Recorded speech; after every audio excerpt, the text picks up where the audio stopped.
Hello friends, स्वागत है आपका एक और नए वीडियो पर। दोस्तों, झारखंड इतिहास का जो हम लोग का सीरीज चल रही है उसमें आज हम लोग पढ़ने वाले हैं झारखंड में जनजातीय विद्रोह। इससे पहले मैंने एक वीडियो बनाया था झारखंड में जनजातीय विद्रोह का, वो बस ऊपर ऊपर हम लोग पढ़े थे वहां पर। आज हम लोग डीपली उन जितने भी जनजातीय विद्रोह हुए हैं सारे के सारे हम लोग पढ़ेंगे। उस पहले वाले वीडियो में हम लोग देखे थे कि जनजातीय विद्रोह कहाँ हुए थे, फिर कब हुआ था, इसके दमनकर्ता कौन थे, तो ये सब हम लोग वहां पर अच्छे से समझे थे और उसको याद भी करने का प्रयास किए थे।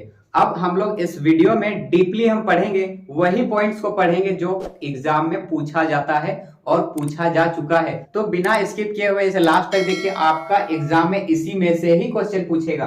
तो चलिए शुरू करते हैं। सबसे पहले ढाल विद्रोह के बारे में। ढाल विद्रोह हम लोग पढ़े थे 1767 से लेकर 1777 तक, 10 साल हुआ था। जगन्नाथ ढाल के नेतृत्व में हुआ था ये, और ये अंग्रेजों के विरुद्ध प्रथम विद्रोह था, ये याद रखिएगा। एक इंपॉर्टेंट ये भी था कि इसमें टैक्स का बात किया गया था। शुरुआती समय में 4000 और बाद में 4267, 4267 ये बढ़ गया था। इतना हम लोग देखे थे। चुआर विद्रोह वाला में याद रखिएगा। चुआर, ये जो चुआर है, चुआर को अंग्रेज क्या कहते थे? नीची जाति के लोग कहते थे। नीची जाति के लोग को चुआर कहते थे। और ये 1769 से लेकर 1805 तक हुआ था। इसमें जो प्रमुख नेता थे याद रखिएगा, आर से मैंने बोला था रघुनाथ महतो और एस से श्याम गंजम। दूसरा वाला जो विद्रोह हम लोग पढ़ रहे हैं, दूसरा वाला विद्रोह के बारे में याद रखिएगा। इसका नारा क्या था? तो नारा था अपना गांव अपना राज, दूर भगाओ विदेशी राज। अपना गांव अपना राज और दूर भगाओ विदेशी राज, ये वाला नारा जो है वो दूसरा वाला जो चुआर विद्रोह था उसमें ये बोला गया था। तीसरा वाला है चेरो वाला, दूसरा हो गया चेरो वाला विद्रोह जो कि 1770 से लेकर 1819 याद रखिएगा। ये इसका मेन रीजन क्या था? चेरो जो विद्रोह हुआ, चेरो विद्रोह, ये पलामू में हुआ था, हम लोग पढ़े थे। इस विद्रोह का अगर हम बात करें मेन रीजन का, तो अंग्रेजों द्वारा पलामू की गद्दी पर, पलामू की राजगद्दी में दावेदार गोपाल राय का समर्थन दिए। अंग्रेजों द्वारा गोपाल राय का समर्थन दिए। एक तरह से हम बोल सकते हैं ये जो चेरो विद्रोह हुआ है, चेरो विद्रोह उत्तराधिकार की लड़ाई हुई थी, उसमें चेरो विद्रोह वाला याद रखिएगा। फिर भोक्ता विद्रोह, भोक्ता विद्रोह के बारे में डेट याद रखिएगा, 1770 से 71, 70-71 ये भोक्ता विद्रोह का है। इसमें क्या हुआ? कंपनी द्वारा जगन्नाथ सिंह को पलामू किला जो है छोड़ने संबंधित आदेश दिए गए थे।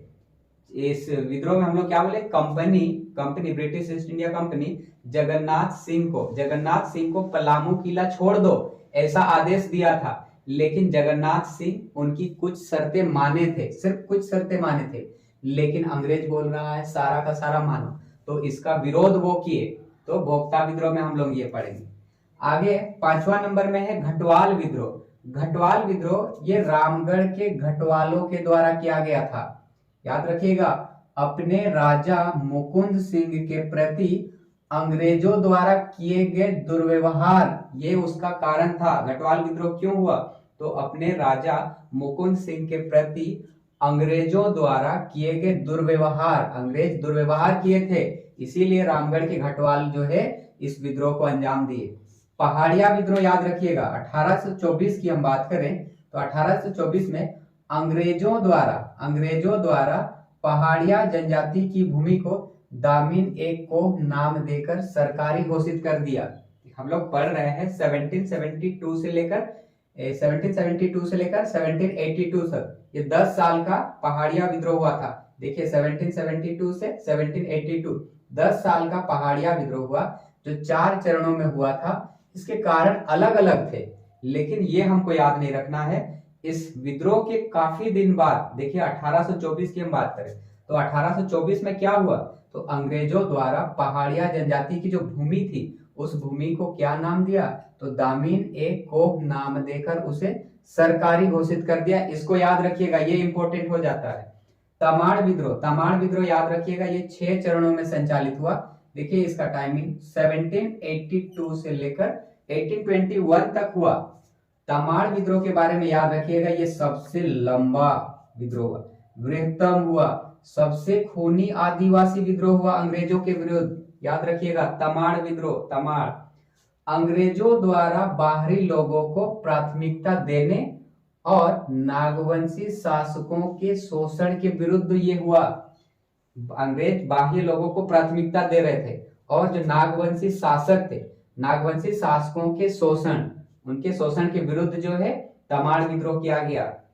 और तिलका आंदोलन, ये तिलका आंदोलन बहुत इंपॉर्टेंट हो जाता है। ये तिलका मांझी और उनके समर्थक द्वारा जो है किया गया।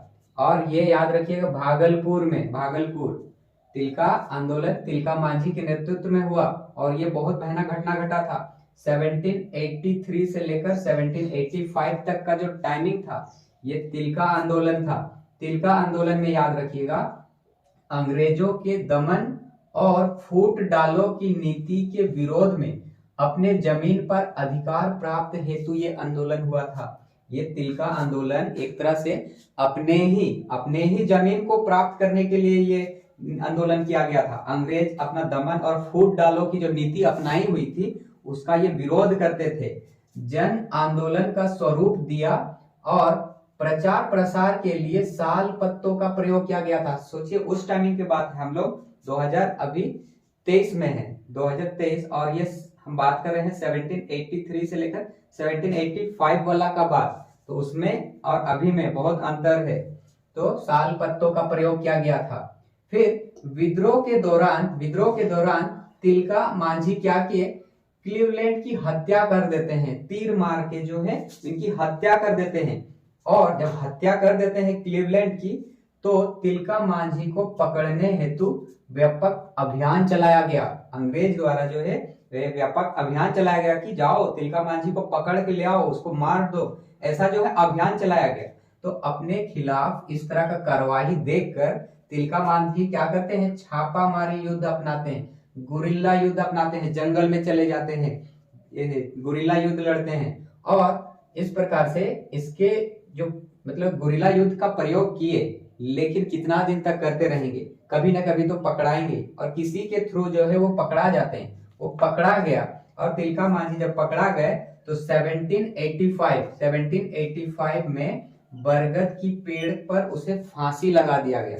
और उस पेड़, जिस पेड़ पर फांसी लगा दिया गया, उस पेड़ को, उस स्थान को क्या बोला गया, बाबा तिलका मांझी चौक, ये याद रखिएगा, उसको नाम दिया गया। और ये जो तिलका मांझी है, तिलका मांझी ये सर्वप्रथम शहीद सेनानी थे झारखंड के सर्वप्रथम शहीद सेनानी में याद रखिएगा तिलका मांझी। और ये जो तिलका आंदोलन 1783 से स्टार्ट हुआ था और 1785 तक चला, इसमें महिलाओं ने भी पार्टिसिपेट किया था, अपना महत्वपूर्ण सहभागिता दिए हुए थे। तो याद रखिएगा हम लोग तिलका मांझी के बारे में पढ़े। आगे हम लोग पढ़ रहे हैं मुंडा विद्रोह, टाइमिंग याद रखिएगा 1793 से 1832 तक। इसमें भी जो नेतृत्व करता थे, देखिए बहुत बड़ा टाइमिंग है, इस टाइमिंग में बहुत सारे जो नेतृत्व करता हुए वे आए।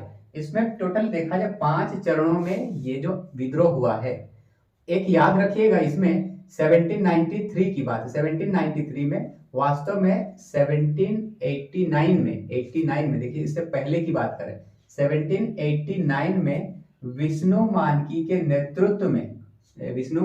नेतृत्व में जो किए गए थे, उन्हीं के परिणाम स्वरूप जो है आगे चलकर मुंडा विद्रोह, ये जो विष्णु मानकी का नाम याद रखिएगा, 1789 में ये किए थे। बुंडू और राहे, विष्णु मानकी का नाम याद रखिएगा, ये 1789 में ऐसा कुछ कर गए थे। हो विद्रोह वाला में हम लोग क्या पढ़ेंगे, जो कि 20-21 याद रखिएगा, 20-21 हो विद्रोह 1820 से लेकर 21, 1820 से 1821 तक। ये अगर हो की हम बात करें, जो हो जो समुदाय थे, ये स्वतंत्र प्रिय के लोग थे, ये लड़ाका भी थे, लड़ाका स्वभाव के थे, लेकिन ये टैक्स नहीं देते थे, ये स्वतंत्र थे, ये टैक्स नहीं देते थे, कर नहीं देते थे। लेकिन क्या हुआ, जगन्नाथ सिंह जो पोरहाट के राजा थे, जगन्नाथ सिंह और मेजर रफसेज की एक सेना क्या करते हैं, उनकी जो प्रदेश है, उनकी प्रदेश देशम में प्रवेश, हो देशम बोलते हैं ना, हो वाला का अपना जो समाज है उसमें, उस देशम में प्रवेश करते हैं। और जब जगन्नाथ सिंह जो पोरहाट के राजा और मेजर रफसेज, जब ये दोनों एंटर करते हैं वहां पर, तब क्या करते हैं, हो जो है अपना विद्रोह कर देते हैं। इनको नहीं जाना चाहिए था। अगर नहीं जाते तो शायद ही हो विद्रोह हो पाता। तो ठीक है, आगे है कोल विद्रोह। कोल विद्रोह 1831 से 32 तक हुआ। इसमें याद रखिएगा, जो कोल विद्रोह है, कोल विद्रोह प्रथम सुसंगठित और व्यापक जनजातीय आंदोलन था झारखंड में। झारखंड का प्रथम सुसंगठित और व्यापक जनजातीय आंदोलन कौन था? तो याद रखिएगा कोल विद्रोह। इसमें याद रखिएगा कोल विद्रोह हुआ क्यों? तो कोल विद्रोह होने का कारण था टैक्स में बहुत ज्यादा बढ़ोतरी किया गया था, अफीम की खेती के लिए प्रताड़ित किया गया था, आदिवासियों का आर्थिक शोषण किया गया था, और उनका जो समाज था, उनका समाज में जो कानून व्यवस्था था, जो उनका पढ़ा पंचायत व्यवस्था था, उसके जगह पर ले आए अंग्रेजी कानून व्यवस्था। इस व्यवस्था को ले आए, इस कारण से जो है कोल जो समुदाय थे, जो कोल जनजाति थे, वे लोग बहुत भड़क गए और फिर इसका वे लोग क्या करते हैं, आगे चल के विद्रोह कर देते हैं। तो कोल विद्रोह याद रखिएगा। आगे है भूमिज विद्रोह। भूमिज विद्रोह में याद रखिएगा ये 1832 से 33 हुआ था। भूमिज विद्रोह के बारे में याद रखिएगा, इसका जो नेतृत्व किए थे गंगा नारायण किए थे, और इस युद्ध को गंगा नारायण का हंगामा का भी संज्ञा देते हैं। तो भूमिज विद्रोह वाला में याद रखिएगा गंगा नारायण का हंगामा। आगे है संथाल विद्रोह। संथाल विद्रोह में याद रखिएगा, ये जो संथाल विद्रोह हुआ ये 1855 से लेकर 56 तक, 55-56 याद रखिएगा। ये इसको और क्या क्या नाम से जाना जाता है? तो हूल विद्रोह। संथाल विद्रोह को हूल विद्रोह, ये पूछा भी जा चुका है, तो संथाल हूल। फिर एस याद रखिए सिद्धू कानू। सिद्धू कानू का विद्रोह भी बोला जाता है संथाल विद्रोह को। भारत का प्रथम जन क्रांति है संथाल विद्रोह। ये खूनी विद्रोह भी है, और इस विद्रोह में एक नारा बहुत ही जोर शोर से दिया जा रहा था, अपना देश अपना राज। संथाल विद्रोह का नारा याद रखिएगा, अपना देश अपना राज। और 1855 की बात है, 1855 में जो शुरू हुआ था संथाल विद्रोह, 1855 में संथालों ने अंग्रेजी उपनिवेशवाद और अंग्रेजी साथ ही गैर आदिवासी इनके शोषण के खिलाफ जो है ये संथाल विद्रोह करते हैं।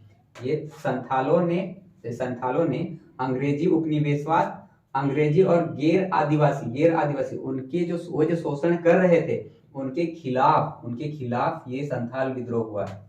फिर है सरदारी आंदोलन। देखिए सरदारी आंदोलन से पहले मैं यहाँ बोलना चाहूंगा, ये जो कोल विद्रोह हुआ था, कोल विद्रोह वाला में जब इनके साथ जब विद्रोह हो रहा था, विद्रोह जब चल रहा था, विद्रोह से पहले ये लोग क्या किए, अपना जगह छोड़ के चले गए थे, असम चले गए थे, असम तरफ चाय की बागानों में काम करने के लिए। जब विद्रोह हुआ तो बहुत सारे जो आदिवासी थे, कोल थे, वे लोग चले गए थे, और जब विद्रोह ढल गया उसके बाद जब वे वापस आए तो उनकी जमीन पर किसी और ने कब्जा कर लिया था। तो जब कब्जा कर लिया था, उनकी जमीन को क्या कर गए थे, हड़प गए थे। तो हड़पे गए जमीन को वापस पाने के लिए ये विद्रोह हुआ था। सरदारी आंदोलन क्यों हुआ था? तो जो हड़पे गए जमीन थे उनको वापस पाने के लिए ये आंदोलन हुआ था। ब्लाक श्रम लागू करना और बिचौलियों द्वारा गैर कानूनी ढंग से किराया में वृद्धि किए जा रहे थे, इसके विरोध में ये आंदोलन हुआ। तो याद रखिएगा ये वाला। आगे है साफाहोड़ आंदोलन। साफाहोड़ आंदोलन 70, मैंने बोला था कल साफ करने से 70 रुपया देंगे। साफाहोड़ आंदोलन 70 याद रखिएगा। इसका साफाहोड़ का अर्थ होता है सिंगबोंगा के प्रति समर्पण। साफाहोड़ का अर्थ होता है सिंगबोंगा के प्रति समर्पण। और याद रखिएगा ये जो साफाहोड़ आंदोलन था ये संथाल जनजाति इनसे आंदोलन का संबंध है। ये जो आंदोलन का संबंध है ये एक तरह से संथाल जनजातियों का है, और संथालों में धार्मिक पवित्रता पर बल देने के उद्देश्य से जो है इस आंदोलन को आगे किया गया। खरवार आंदोलन में याद रखिएगा, खरवार आंदोलन जो कि 1874 में हुआ था, भागीरथी मांझी का आंदोलन कहा जाता है, इसको याद रखिएगा। भागीरथी मांझी उनके नेतृत्व में हुआ था। बिरसा आंदोलन के बारे में याद रखिएगा। बिरसा आंदोलन ये 1895 से लेकर 1900 तक, ये डेट याद रखिएगा, पूछा गया हुआ है। 1895 से 1900 यहाँ तक बिरसा आंदोलन को जाता है, और इस आंदोलन को मुंडा उलगुलन के नाम से भी जाना जाता है। इसको ये जो उलगुलन वाला विद्रोह है, इस उलगुलन का मतलब होता है, उलगुलन का मतलब होता है विद्रोह, या हम बोल सकते हैं महान हलचल। उलगुलन का मतलब, बिरसा आंदोलन को मुंडा उलगुलन भी बोला जाता है, और उलगुलन का मतलब मुंडा विद्रोह या फिर महान हलचल बोल सकते हैं। इसकी अगर स्वरूप की बात करें, ये सुधारवादी, राजनीतिक, धार्मिक और आर्थिक रूप से इसका जो है आंदोलन का मुख्य कारण था। और कारण में याद रखिएगा, ये जो बिरसा आंदोलन हुआ था, ये बेरोजगारी की समस्या के कारण हुआ था। बेरोजगारी, ये खूंटकट्टी व्यवस्था की समाप्ति से उत्पन्न हुआ था, खूंटकट्टी व्यवस्था। साथ ही भूमि सुधार संबंधी झूठे आश्वासन दिए जा रहे थे, इस कारण से बिरसा आंदोलन को इस तरह से उग्र प्रतिरूप जो है आना पड़ा। फिर वन सुरक्षा कानून जो है लागू कर दिए गए थे। देखिए, झारखंड जो है एक आदिवासी बहुल जनसंख्या वाला राज्य है, इसमें बहुत सारे जनजातियां हैं, और बहुत सारे जनजातियां अभी भी जंगल के आसपास निवास करते हैं, और उनकी सारी की सारी दिनचर्या की जो सामग्रियां हैं वो जंगल पर निर्भर रहती है। और अगर जंगल को ही पूरी तरीके से अगर इस तरह से वन कानून अगर बना देते हैं, तो एक तरह से उनका जो डेली लाइफ है उस पर बहुत ज्यादा इफेक्ट पड़ता है। तो वन सुरक्षा कानून जब लागू कर दिए, कानून ठीक है, लेकिन इस तरह से लागू कर दिए कि वे लोग जो है बड़ी दिक्कत में आ गए थे, तो इसीलिए बिरसा आंदोलन जो है आगे आना पड़ा। ताना भगत आंदोलन, ताना भगत या टाना, ताना या टाना याद रखिए, ताना भगत आंदोलन 1914 में, जो जिसमें याद रखिएगा जतरा भगत इनके नेतृत्व में हुआ था। कब हुआ था? 21 अप्रैल 1914 को गुमला से ये शुरू हुआ था। ताना भगत आंदोलन 1914 याद रखिएगा, जतरा भगत। और इस आंदोलन को कुरुक धर्म आंदोलन भी कहा जाता था। प्रारंभ में इसको क्या कहा जाता था? तो कुरुक धर्म आंदोलन कहा जाता था। और याद रखिएगा, ये पहला आदिवासी अहिंसक आंदोलन था, झारखंड का पहला आदिवासी अहिंसक आंदोलन। अहिंसक में याद रखिएगा ताना भगत आंदोलन। हरि बाबा आंदोलन के बारे में क्या याद रखिएगा? तो हरि बाबा आंदोलन ये तो हो गए थे 1931 में, और ये एक प्रकार का शुद्धि आंदोलन था, एक प्रकार का शुद्धि आंदोलन था। हो जनजाति के लोगों को बाहरी अत्याचारों से बचाने हेतु संगठित करना ही इसका मुख्य उद्देश्य था। हो जनजाति के लोगों को बाह्य अत्याचारों से, बाहरी अत्याचारों से बचाने के लिए सुसंगठित करने का उद्देश्य था। सरना धर्म का व्यापक प्रचार प्रसार किया गया इस आंदोलन से। हरि बाबा याद रखिएगा, वह कौन सा आंदोलन था जिसमें सरना धर्म का व्यापक प्रचार प्रसार किया गया? तो याद रखिएगा हरि बाबा आंदोलन। तो इस प्रकार से हम लोग आज इस वीडियो में झारखंड के जो जनजातीय विद्रोह है उनको हम लोग डीपली स्टडी किए, कौन कौन सा इंपॉर्टेंट पॉइंट, हालांकि सारा ही इंपॉर्टेंट है। अब चुन चुन के मत पढ़िए, जितना मैंने बोला इसका नोट्स कर लीजिए, और आपको इसी में से ही क्वेश्चन भी पूछा जाएगा। तो आई होप आपको ये वीडियो अच्छा लगा होगा। वीडियो पसंद आया तो इसे लाइक, कमेंट और अपने दोस्तों को शेयर जरूर करें। और आज के लिए बस इतना ही रखते हैं, मिलते हैं झारखंड का अगला एक लेक्चर पर। तब तक के लिए थैंक यू।